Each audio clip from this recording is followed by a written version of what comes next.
গত 24 এপ্রিল 2023 তারিখে পৌর পরিষদ সভায় সিদ্ধান্ত গৃহীত হয় পৌরসভার কনজারভেন্সি ও পৌর সম্পত্তি পাহারার কাজে নিযুক্ত অস্থায়ী কর্মচারী এবং গাড়ি চালকদের 26 দিনের দৈনিক মজুরি দেয়া হবে।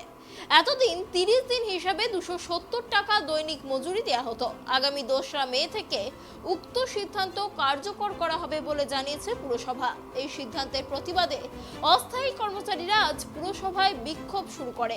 হুগলি চুঁচুড়া পুরসভার মজদুর ও কর্মচারী সংগঠনের দাবি, তাদের 4 দিনের মজুরি কেটে নিলে তাদের সমস্যা হবে, তাই এতদিন যে ব্যবস্থা চালু ছিল তাই চালু রাখতে হবে।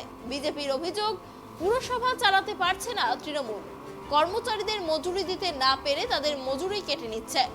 হুগলি চুঁচুড়া পুরসভার চেয়ারম্যান অমিত রায় জানিয়েছেন, এখনো কোনো সিদ্ধান্ত হয়নি। পুরসভার ফিনান্স অফিসার সরকারি নিয়মের কথা বলেছিলেন মিটিংয়ে, তাই অস্থায়ী কর্মীরা বিক্ষোভ দেখিয়েছে।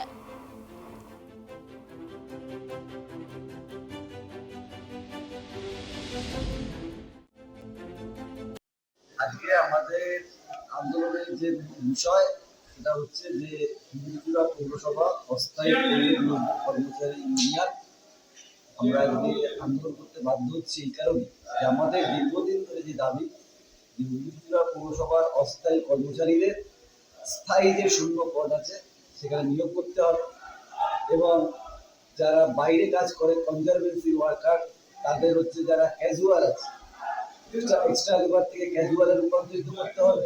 যারা 1 বছরের বেশি সময় কাজ করছে তাদেরকে প্যাকেজে আওতায় আনতে হবে এবং শ্রমিকের যে ন্যূনতম মজুরি সেই মজুরি প্রদান করতে হবে। অস্থায়ী কর্মচারীদের মুখে গ্রাস কেড়ে চুঁচুড়া পৌরসভা নিজেদের পরিবার পরিজনেদের বিলাসবহুল জীবনের সুযোগ সুবিধা ভোগ করাচ্ছে। এটা আগে আমরা বাম আমলে দেখতাম, বাম শাসনে একাধিক পৌরসভায় এই ধরনের কর্মকাণ্ড চলত। এখন তারই পুনরাবৃত্তি আবার এই তৃণমূল জমানায় চলছে। সুতরাং এই ধরনের তুগলকিপানা কেবলমাত্র এদের দ্বারাই সম্ভব। আজকে যখন অস্থায়ী কর্মচারীদের মুখে অন্ন দিতে পারবেন না, তখন তার দায় স্বীকার করে এই চুঁচুড়া পৌরসভা থেকে আমি মনে করি বেরিয়ে যাওয়া উচিত আপনাদের। ব্যাপার কিছুই না, সরকারি নিয়ম যেটা, আমাদের যিনি ফিনান্স অফিসার তিনি একটা মিটিংয়ে বলেছিলেন যে সরকারি নিয়ম অনুযায়ী 1 দিন করে সবাইকে ছুটি দিতে হবে, ছুটি নিতে হবে। তো এরা অস্থায়ী কর্মী, এদের তো সেভাবে ছুটির ব্যাপার নেই, এদের ছুটি হলে মায়না কাটে যায়, এদের ছুটি পাওনা ছুটি বলে কিছু নেই এবং 7 দিন কাজ করলে 1 দিন ছুটি দিতে হবে এরকম কিছু নেই। তা সত্ত্বেও আমরা ওদেরকে ছুটির দিনেও বিভিন্ন ক্ষেত্রে কাজ করানো হয় এবং কাজ করে ওরা পয়সা পায়।